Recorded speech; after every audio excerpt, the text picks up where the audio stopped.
It's Tuesday, January 19th. We don't have any memory scripture this week. We will just focus on our Bible lesson for the week. All right, so last week we learned about the Hebrews and how they had finally left Mount Sinai. The cloud moved, and so the Lord led them to the promised land. They had finally arrived in the promised land, but they were afraid to go in the land. So they decided to send 12 spies into the land who would come back and tell them their reports of the land. The 12 spies came back. Two of the spies, Joshua and Caleb, encouraged the people to go into the land. They said God would give them the victory. God would be with them. They had nothing to worry about but to put their faith and trust in the Lord. But the other 10 spies told the people that they wouldn't be able to defeat the people. There were the giants in the land. There were a city with walls.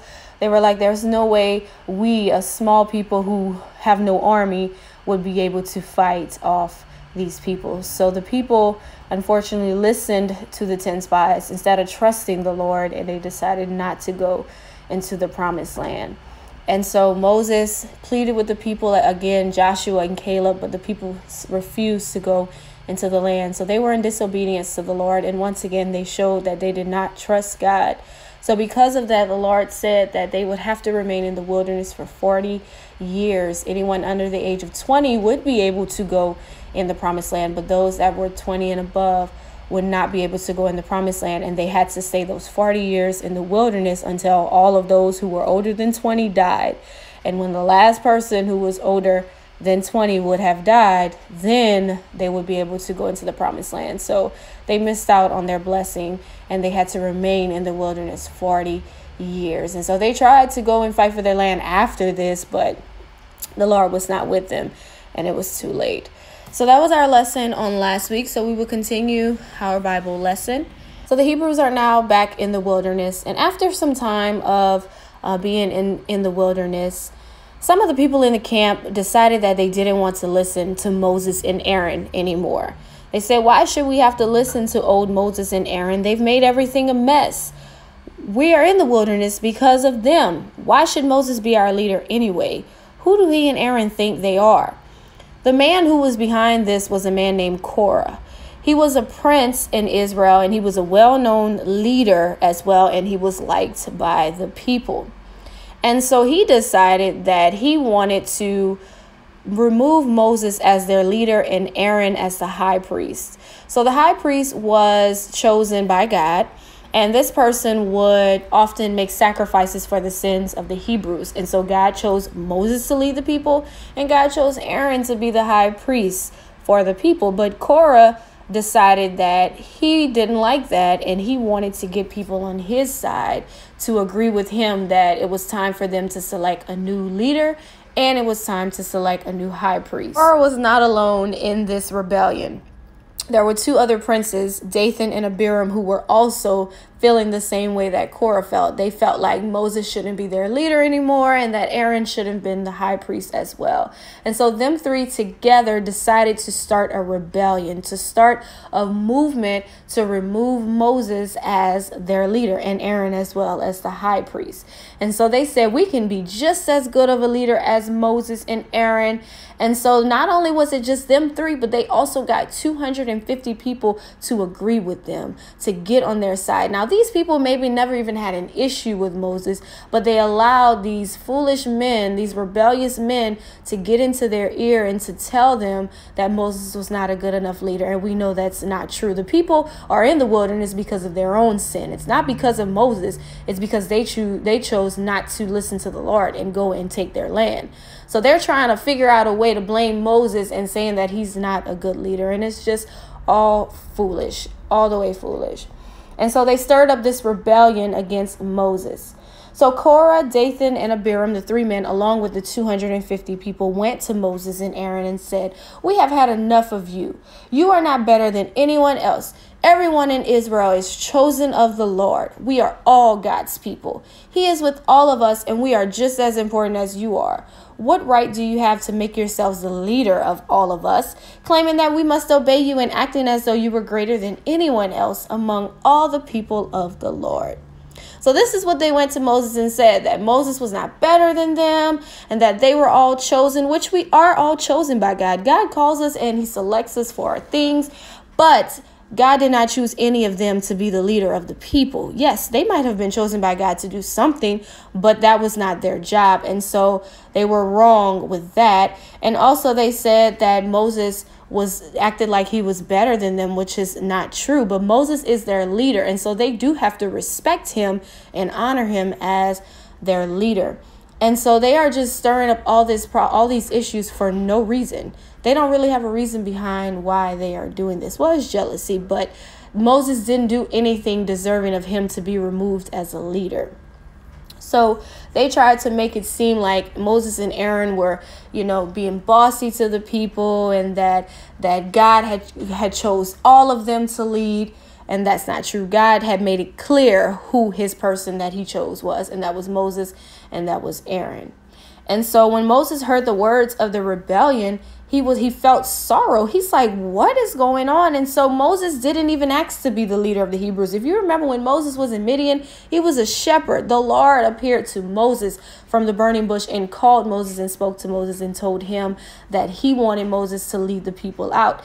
And so Moses, I didn't even ask the Lord to do this. God chose me to lead you all. And not just that, but God also chose Aaron as the high priest. They didn't ask God for this. God had given it to them. So Moses knew that they were not speaking against him and Aaron, but it was actually against God, because that was the real issue. Their issue wasn't with Moses and Aaron. Their issue was with God, because they were saying, God, who you chose was not good enough. That's what they were saying. And so their issue is with God, and they're starting a problem with the Lord. And so we already know that's not going to end well for them to start an issue with God. And so Moses, he didn't try to fight them. None of that, try to prove anything to them. Instead, he went and took it to the Lord. And Moses went before the Lord and he prayed. After Moses prayed, Moses spoke to Korah and his friends and all the rebellious. And he said, tomorrow the Lord will make known whom he has chosen and who is holy. Take your censers and put fire and incense in them and bring them before the Lord. And he will make us all aware of who is his and whom he has chosen. And so Korah and all of his friends did not realize that they were making a big mistake. They should have repented and asked God to forgive them, and they should have apologized to Moses. But now it is in God's hands, and they have started this issue with the Lord. And so God was going to handle it. Like Moses said, the Lord was going to show who was his and who was not his. And so Moses sent messengers to bring the message to everyone, to let them know that God was going to make it known to everyone who was his chosen. So no one would have a question again about who God has chosen. The next morning, Korah and his company and all of Israel got together, and they stood outside the tabernacle. But Dathan and Abiram were not there. So remember, it was Korah, Dathan, and Abiram. So Korah went, but the other two who started the drama as well, they did not go. And so they stood there. God told them to bring their incense, and God would show them who he chose. So the glory of the Lord appeared to all the people, and the Lord said to Moses and Aaron, get away from these rebellious people so that I may destroy them. But Moses and Aaron fell to the ground and prayed, oh God, do not be angry with the whole congregation because of the sin. Because God was ready to destroy everybody. But Moses and Aaron said, no, Lord, please don't destroy everyone. It's really the three. They started this. Korah and the two, they started this. And the Lord said to Moses, and tell the people to get away from the tents of Korah, Dathan, and Abiram. So Moses followed closely by the leaders of Israel, and they went through the crowd until he came to the tents of Dathan, Abiram, who stood with their wives and children. Korah also went to join his wife and his children. So now everybody moved out the way. So now it's Korah and his family, Dathan and his family, and Abiram and their family. They're all standing in front of their tents. Remember, they didn't have houses at that time. They had tents. So that's like their home. So they're standing in front of their tents. And so the Lord is about to do something. And so Korah, he stood by his family. And so stand back, said Moses to everyone. Get away from the tents of these wicked men and don't touch anything that belongs to them, or you will be destroyed with them. So the people moved away from the tents of Korah, Dathan, and Abiram. Then Moses says, this is how you will know that the Lord has sent me to do all these things, and that it was not my own idea. God shall prove to you whether I have ruled by God's command or whether I was ruling because I chose to do this. He says, if these men die a natural death, which would be like a natural death is like if they die from like a disease, a sickness, or like an accidental death. Those are like natural deaths. People die from this, these different things. He said, if they die a natural death, then the Lord didn't send me. Then God is showing us that he did not send me. But if these men die, if the Lord causes the ground to open up and swallow them, and everything that belongs to them, and they go down into the pit alive, then you will know that these men have insulted, have disrespected the Lord, and that God has not chosen them as the leaders of Israel. And not long after Moses said this, pretty much almost right after Moses said this, there was a terrible roar, and the ground under the tents of only Korah, Dathan, and Abiram began to split wide open. And the earth immediately opened and swallowed up not only them, but everything that they had. So their entire tent, the family, the wife, everybody was swallowed up. That was only Korah, Dathan, and Abiram's family. And so everything, the ground opened and swallowed them all up. And so all those who gathered with Moses saw it happen right before their eyes.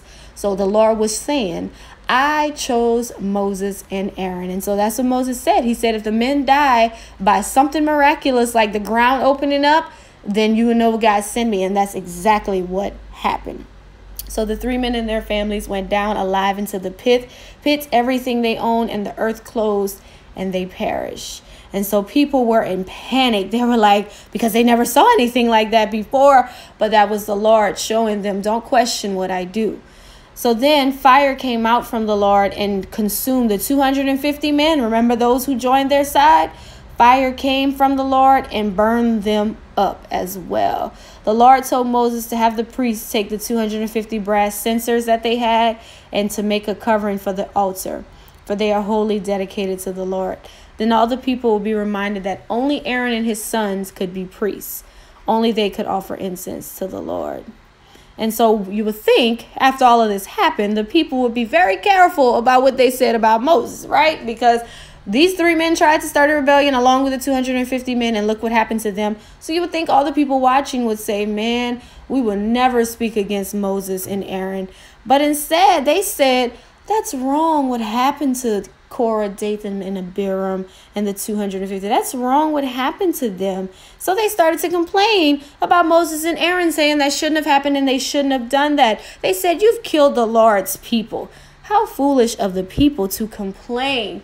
So the people complained against Moses and Aaron, and then all of a sudden, people just started to fall down left and right through the crowd, like God was striking them dead. And so Moses said, there is anger from the Lord. The plague has already begun.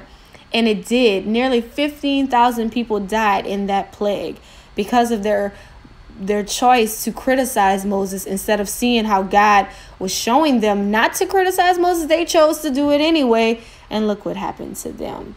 And so Aaron, he went and he offered a sacrifice, and the Lord stopped the plague. And the great rebellion was finally over. God had judged the people of Israel because they tried to sympathize with the evildoers. And we should never, ever, when someone is doing wrong, we try to do wrong with them, or we let them do wrong without correcting them. And not just that, but don't be rebellious, especially against leaders, your parents, your teachers, your grandparents, older siblings, anybody that is in authority over you. You never rebel against them because God selects those in authority. And so when we disobey and we dishonor those in authority, we are dishonoring God because he placed them there. And so God will deal with us for that. And we don't want that to happen. And so we want to respect all of those in authority above us. And so also don't join people. If they want to rebel, let them rebel. Don't join them in turning their hearts against leaders or even against God as well. And so all these people died that day because of their rebellion. God showed the people exactly who he had chosen, which was Moses, and he had chosen Aaron as the high priest. So the people have no reason now to try to take Moses' place or try to remove Moses as their leader. And so hopefully they have learned their lesson not to rebel against the Lord and those who God had chosen.